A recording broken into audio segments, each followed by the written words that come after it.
नमस्कार दोस्तों, आज की घटना भोपाल शहर की है। ये घटना साल 2024 की है। भोपाल के रामेश्वर नगर नाम के इलाके में एक सरकारी स्कूल है।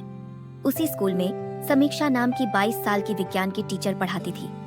वह नई थी, काम सीख रही थी, पढ़ाने में ठीक थी और बच्चों से अच्छा व्यवहार करती थी। उसी स्कूल में निखिल नाम का एक लड़का 10वीं क्लास में पढ़ता था। निखिल और समीक्षा दोनों एक ही अपार्टमेंट गौरव रेसिडेंसी में रहते थे। जैसा बच्चों में होता है, जब कोई टीचर अपने ही अपार्टमेंट में रहने लगे तो उन्हें अच्छा लगता है। निखिल को जब पता चला कि उसकी साइंस टीचर समीक्षा भी वहीं रहती है, तो वह बहुत खुश हो गया। घर जाकर उसने यह बात अपनी माँ को बताई। माँ के लिए यह कोई बड़ी बात नहीं थी, लेकिन बेटे के चेहरे पर जो खुशी थी, उसे देखकर वो भी मुस्कुरा दी। समय बीतता गया। सितंबर में अर्धवार्षिक परीक्षा हुई, जिसमें निखिल के नंबर अच्छे नहीं आए। पापा ने कहा, जरूरत हो तो किसी से मदद ले लेना। एक दिन निखिल की माँ, जो तीसरी मंजिल पर रहती थी, बेटे की टीचर समीक्षा के घर पहुंची।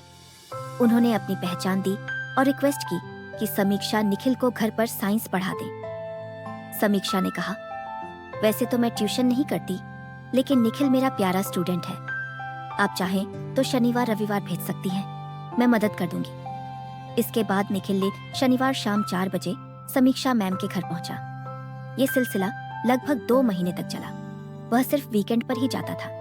एक दिन निखिल ने घर आकर बताया, अब मैडम रोज शाम 6 बजे बुला रही हैं। घर वालों को कोई एतराज नहीं था। फिर निखिल रोजाना जाने लगा।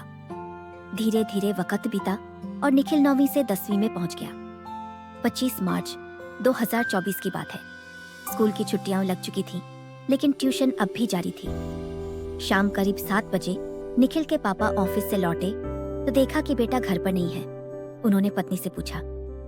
माँ ने बताया, दोपहर से ट्यूशन के लिए समीक्षा मैडम के घर गया है।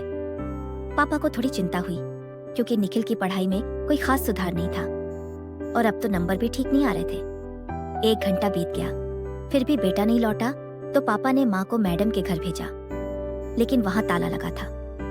पड़ोसियों ने बताया, समीक्षा दोपहर से अपने फ्लैट में आई ही नहीं है। अब मामला थोड़ा गंभीर लगने लगा। पापा ने अपार्टमेंट में रहने वाले निखिल के दोस्तों से बात की। एक दोस्त ने बताया कि उसने दोपहर में निखिल और समीक्षा को टैक्सी में जाते देखा था। पापा ने बिल्डिंग का सीसीटीवी फुटेज चेक किया। सच में निखिल और समीक्षा एक टैक्सी में बैठे दिखे। निखिल मैडम का हाथ पकड़े हुए था और समीक्षा के पास एक बैग था। अब पापा को शक हुआ। वो सीधे पुलिस स्टेशन गए और गुमशुदगी की रिपोर्ट लिखवाई।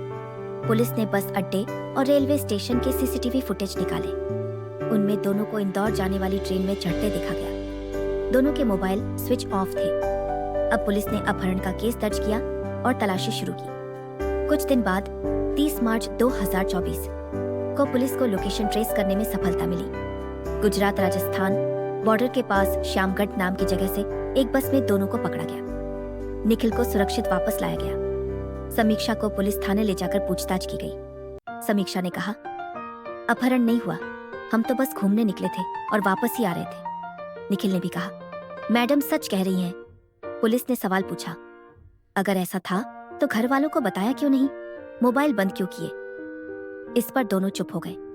फिर समीक्षा ने चौंकाने वाला खुलासा किया। वो निखिल के बच्चे से 5 महीने की गर्भवती है। उसने बताया, घर वाले शादी का दबाव डाल रहे थे और हम दोनों एक साथ रहना चाहते थे, इसलिए हम भाग गए। सुनकर हर कोई सन्न रह गया।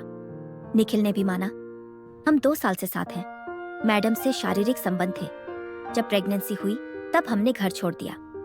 चूंकि निखिल नाबालिग था, उसकी सहमति कानूनन मान्य नहीं थी, इसलिए समीक्षा पर पॉक्सो एक्ट और शारीरिक शोषण का केस दर्ज कर उसे गिरफ्तार कर लिया गया। पुलिस ने डीएनए टेस्ट के लिए दोनों के सैंपल ली ताकि भ्रूण के पिता की पुष्टि हो सके। इसके बाद जो सच सामने आया, उसने सबको हिलाकर रख दिया। समीक्षा अपने माता पिता की इकलौती बेटी थी। वो 3 कमरे के फ्लैट में रहती थी। बालकनी की तरफ एक कमरा था, जहां वो निखिल को पढ़ाती थी। आजकल के किशोर उम्र के बच्चों में आकर्षण जल्दी पैदा हो जाता है। निखिल भी उसी दौर से गुजर रहा था। वह अक्सर मैडम को देखता और कभी-कभी उनके सामने नजरें घुमा देता। समीक्षा को जब ये सब महसूस हुआ तो वह थोड़ी सतर्क हो गई, लेकिन वह खुद भी जवान थी। धीरे धीरे उसकी भी भावनाएं जागने लगी। उसने निखिल को रोज बुलाना शुरू कर दिया। पढ़ाते वक्त कभी इशारे में, कभी अंदाज से कुछ महसूस कराने लगी। करीब 6 महीने बाद परीक्षा खत्म हुई और स्कूल बंद हो गया, लेकिन ट्यूशन जारी रहा। 10वीं के सिलेबस में मानव प्रजनन वाला चैप्टर था। समीक्षा ने सबसे पहले वही पढ़ाना शुरू किया और निखिल के हाव भाव पर नजर रखने लगी। समझाने के बहाने उसे पास बुलाने लगी और धीरे धीरे दोनों एक दूसरे के बहुत करीब आ गए। कोचिंग के दौरान कई बार दोनों शारीरिक रूप से नजदीक आए। समीक्षा ने उसे नए तरीकों से समझाना शुरू किया। निखिल सब कुछ चुपचाप करता गया। जो भी मैम कहती वह मान लेता। समीक्षा ने पुलिस को बताया, मैं हमेशा संभल कर रहती थी, लेकिन जनवरी में पीरियड नहीं आया तो शुरू में अनदेखा किया, फिर फरवरी में भी नहीं आया तो डर गई। टेस्ट किया तो पता चला मैं प्रेग्नेंट हूँ। दूसरी तरफ घर वाले शादी के लिए जोर डाल रहे थे और कुछ समझ नहीं आया तो निखिल के साथ भागने का फैसला किया। 25 मार्च को दोनों घर से निकले। सबसे पहले भोपाल से उज्जैन गए, रात एक होटल में रुके, फिर इंदौर पहुंचे, वहां से जयपुर, फिर दिल्ली, फिर वृंदावन गए, मंदिरों के दर्शन किए, फिर वापस जयपुर और वहां से 30 मार्च को इंदौर लौटते वक्त पुलिस ने उन्हें पकड़ लिया। एक विशेष पॉक्सो कोर्ट ने समीक्षा को गर्भपात की अनुमति दी। डॉक्टरों की रिपोर्ट में वह 22 हफ्ते की गर्भवती निकली। कोर्ट ने आदेश दिया कि भोपाल सिविक अस्पताल में 1 हफ्ते के अंदर गर्भपात कराया जाए और भ्रूण को डीएनए जांच के लिए सुरक्षित रखा जाए।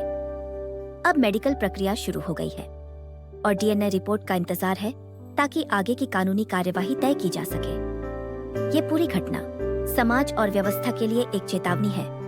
आज के दौर में भरोसे और जिम्मेदारी का संतुलन कैसे बिगड़ सकता है, यह इसका बड़ा उदाहरण है।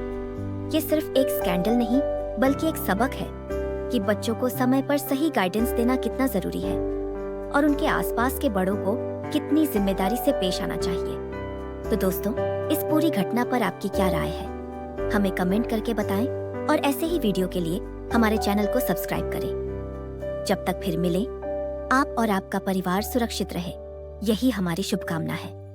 धन्यवाद।